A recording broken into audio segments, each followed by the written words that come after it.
Before we really dive in today, I want you to take a quiet moment with a question that most men almost never ask themselves honestly. What if the thing you truly believe is holding you back is not actually the thing women notice? What if you have spent years treating the number of your birthdays as a disadvantage, while the woman sitting across from you was paying attention to something completely different? I ask this because I have spent a long time in real conversations with women across many different ages and stages of life. What they say in private is often very different from what men assume they are thinking. If you have ever felt overlooked, if you have ever felt like people do not truly see you, or if there's a quiet worry somewhere inside you that you are getting too old for someone to really want you, then stay with me here. Some truths deserve a place where they can find you again whenever you need them most. Here is something that might feel a little uncomfortable at first. Most men do not hurt because they are getting older. They hurt because they begin acting like they are disappearing. There is a very important difference between those two things. I once spent time with a man in his early 50s who was successful, genuinely kind, and sharp in the way only lived experience can make someone. The kind of man younger men would actually look up to if they sat down long enough to listen. But every time he walked into a room, he moved like he was apologizing for being there. When a younger woman smiled at him, he immediately told himself she was just being polite. When someone showed real curiosity about him, he pushed it away before it could grow into anything meaningful. What happened slowly was this. He stopped seeing himself through his own eyes and started seeing himself through the eyes of his own fears. That shift is what most men completely miss.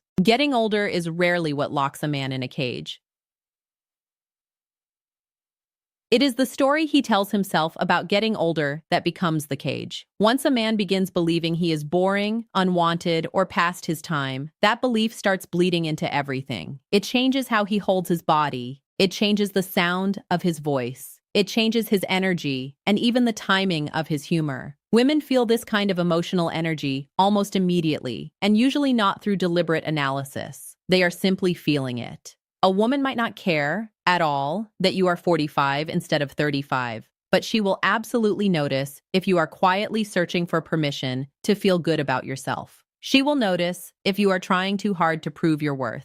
She will notice when you are waiting for her approval before you allow yourself to feel confident. This is where it starts to feel painful for a lot of men, because many of them believe that confidence is something you receive after someone chooses you. But real confidence has to show up before anyone ever picks you. It is that quiet, internal decision that your value does not depend on someone else's verdict. When that goes away, something else disappears with it. Presence. Presence is one of the most genuinely attractive qualities a person can carry. It has nothing to do with how you look, how much you earn, or how many years you have lived. Presence is the ability to sit across from someone without performing the version of yourself you think they want. It is staying grounded, calm, and unhurried. Most younger men have not figured this out yet. They are still running to earn approval, still competing, still loudly proving their importance. But something interesting happens to men who do the inner work as they age. They become less reactive. They stop carrying desperation in their movements. They begin to feel settled inside their own skin. Women notice that shift more than most men would ever guess. It is not because age is some kind of automatic advantage. It is because a man who has genuinely stopped fighting himself is genuinely rare. What many women are searching for is not youth. It is the particular feeling they get when they are around a man who is no longer at war with himself. The real problem is that many men grow older in their bodies while never finding that peace inside. That is where the actual difficulty lives. There is something I have noticed over many years of listening that almost no one talks about. Men often think women want a man who has every answer, who is certain about everything, but that is only half right. Women are not looking for a man who has everything figured out. They are looking for a man who is genuinely okay with the things he has not figured out yet. One of those things comes from performance. Ich finde Starmraus. The other comes from deep internal security. That security becomes more attractive with age, not less. Think about how exhausting it is to be around someone who constantly needs to demonstrate how smart they are, where every conversation feels like a competition, every disagreement feels like a battle, every story they tell is really just a vehicle for their ego. It might seem impressive early on, but it drains people quickly. Now think about a man who can simply listen, who does not become threatened when someone holds a different opinion, who can say, "That is interesting. I had not thought of it that way, without feeling like he is shrinking. That one quality transforms the entire atmosphere of a conversation. Women feel it immediately. They are not searching for a perfect man. They are searching for a man whose presence brings peace. Most people are already carrying enormous weight from their jobs, their families, and old wounds that never fully healed. The world is constantly demanding that they prove themselves. So when someone encounters a man who does not add more chaos to that, who does not require management or emotional caretaking, he becomes memorable in a way he probably does not expect. I remember one woman in her 30s who had spent years dating men her own age. She described the older man she had fallen for by saying,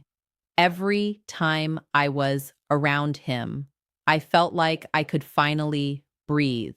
She did not describe his appearance. She did not mention his finances. She talked about a feeling. Attraction almost always begins as a feeling, not a calculation. This is precisely why some men become more attractive as the years pass, while others become less so. It has almost nothing to do with the number itself, and everything to do with what those years shaped inside the man. Did they make him bitter, or did they make him wise? Did the hard seasons harden him into cruelty, or soften him into depth? Did the failures teach him something, or just drive him further behind a wall? Women are responding to those answers long before they register anything else. A man who is carrying old anger does not need to announce it. It speaks through the edge in his humor, the quickness of his irritation, the particular way he talks about his past, or the women who came before. Sometimes a man believes he's hiding his pain, but his pain is doing most of the talking. On the other side of that, when a man has walked through hard things, done the real work of healing, learned what his failures were trying to teach him, and kept growing anyway, that also speaks. It creates a steadiness, a quiet kind of strength that does not require an audience. That kind of strength is increasingly rare in a world built entirely around being noticed, and its rarity makes it powerful. Now, here is a distinction that matters more than most men realize. What we are really talking about is not confidence in the surface sense, it is self-respect. Many men treat those as the same thing, but they are not. Confidence is largely what others observe from the outside. Self-respect is what generates that confidence from somewhere real. You can perform confidence for an evening. You can rehearse the right things to say and practice a relaxed posture. You might even fool people for a while. But self-respect reveals itself in unguarded moments. It shows up in how you respond when someone tells you no. It shows up in how you carry yourself when no one is complimenting you. It shows up in how you speak about yourself when you are alone, and in how you allow people to treat you when there is no one watching. This is where many men quietly lose ground as they age. Life marks all of us. Certain dreams never arrive. Relationships and people disappoint you or leave entirely. After enough of these experiences, many men begin unconsciously treating themselves as worth less than they used to be. They lower their standards without naming what they are doing. They chase people who are only mildly interested in them. They bend and shape themselves into whatever they imagine the other person wants. But you cannot build real attraction by dissolving yourself. A woman might appreciate your helpfulness. She might enjoy your company. But if she senses that you are abandoning yourself to earn her approval, something will feel off. Not because she's calculating it, but because people instinctively trust someone who trusts themselves. Self-respect is the foundation of that trust. I once listened to a woman explain why she ended things with a man she genuinely cared for. She said simply, "I felt like I had to tell him he was enough every single day." She did not say he was unkind. She did not say he was dull or difficult. She said his emotional survival had become her responsibility. That is one of the heaviest things a relationship can carry, and almost nothing collapses it faster. The strongest connections are between two people who are already whole and choosing each other freely. Getting older gives men a real opportunity to arrive at that wholeness, but only if they are willing to learn, rather than just harden. Some men grow older in years while remaining frozen in their emotional patterns, still needing reassurance in the same ways they did 20 years ago, still afraid of rejection in exactly the same shape. Other men genuinely grow. They get quieter, not because they gave up, but because they stopped performing. They stopped needing to convince the room of their value because they already know what their value is. There is something deeply attractive about a man who can appreciate a woman without pursuing her like a prize, who can be close to someone without being consumed by the fear of her leaving, who wants connection but is not controlled by the need for it. There's another quality that strengthens with genuine maturity, and many men overlook it because it does not sound exciting. It is steadiness, not emotional numbness, not performing toughness, not pretending nothing hurts, just steadiness. The ability to feel something fully without being completely governed by it. Most people are pulled dramatically in every direction by their emotions. One encouraging message, and they feel invincible. One piece of criticism, and their whole day collapses. They are always reacting, always swinging. Being around that for long stretches becomes exhausting in a way that is hard to explain, but easy to feel. What many women find genuinely compelling is not a man who never feels anything. It is a man who is not entirely at the mercy of every feeling he has. A man who can feel hurt without becoming punishing, who can feel uncertain without unraveling, who can feel deeply interested in someone without becoming obsessive. This creates something that is harder to find than most people acknowledge, a sense of safety. Not safety from external things, but the specific safety of knowing that the person beside you will not fall apart every time something goes sideways. I remember a woman describing two men she had known. One was magnetic, attention-filling, effortlessly charming. The other was quieter, less obvious. Months later, she was still thinking about the second one. When I asked why, she said,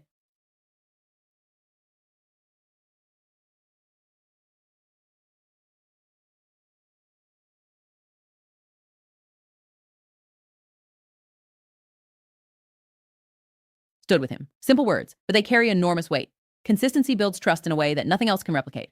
What ruins most connections is not a lack of attraction. It is the constant uncertainty of being with someone who does not know himself well enough to show up the same way twice. Life does not make you steady automatically. In fact, it often does exactly the opposite. It gives you every reason to become guarded. Every betrayal, every loss, every broken promise leaves a mark, and sometimes those marks become walls. Some men get harder as they age and mistake that hardness for strength. They stop trusting, stop opening, stop believing anyone can really know them. It looks like strength from certain angles, but from the inside, it is mostly fear wearing the right costume. Real steadiness is something else entirely. It means staying open in spite of what you have been through, staying kind without becoming naive, staying hopeful without pretending the hard things did not happen. When a woman meets a man who has genuinely survived difficult things without letting those things make him cruel or closed, she is not just meeting a man. She is meeting proof that it is possible to go through a full life and come out of it still worth knowing. Underneath almost everything men worry about when it comes to age is one fear they rarely name directly: the fear of being replaced, the fear of being passed over. That fear is more common than anyone admits. But here's what I've watched over and over again. The men who worry most about being replaced are almost always the ones who have lost track of what makes them specifically themselves. They are so consumed by the comparison that they have stopped connecting. And comparison is a game with no end and no winner. There will always be someone with a younger face, more money, more followers. If your sense of value is built on being better than others, it will always be on the edge of collapse. The men who stop playing that game entirely are the ones who become genuinely magnetic, not because they are trying to be, because they are present, curious, alive in the actual sense of the word. One of the most quietly attractive things about a man is the feeling that he is still engaged with life, still learning things, still moved by things, still interested. You can feel it when someone talks about something they genuinely love. Their face shifts, their voice changes. Their age disappears entirely in that moment. You are not looking at their years. You are looking at their spirit. That quality compounds with time in the men who keep tending to it. So, let this be the thing you carry with you. It is not money, appearance, or age that determines how someone feels standing next to you. It is knowing who you are. The men who struggle most are the ones trying to appear attractive. The men who draw people naturally are the ones who are simply busy being themselves. One comes from fear, the other comes from something true. You can chase the formula for years, but eventually life brings you back to the same place. The goal was never to be perfect. It was to bring all the parts of yourself together, to stop being ashamed of the years that did not go as planned, the losses, the missteps, the quiet humiliations. Those things only feel like dead weight when you are still fighting them. When you have made peace with them, they become something else entirely. They become the texture of a man who has actually lived. You cannot fake that texture. You cannot manufacture the particular ease of someone who has been through things and come out still open, still warm, still capable of wonder. That ease is what people mean when they say a man has something about him. They are pointing at presence. They are pointing at a man who is genuinely comfortable in his own skin. And that comfort, in a world full of performance and pretending, is one of the rarest things there is. So stop asking whether you are too old. Start asking whether you have become a man you actually respect. That question leads somewhere real. It leads somewhere that age cannot touch.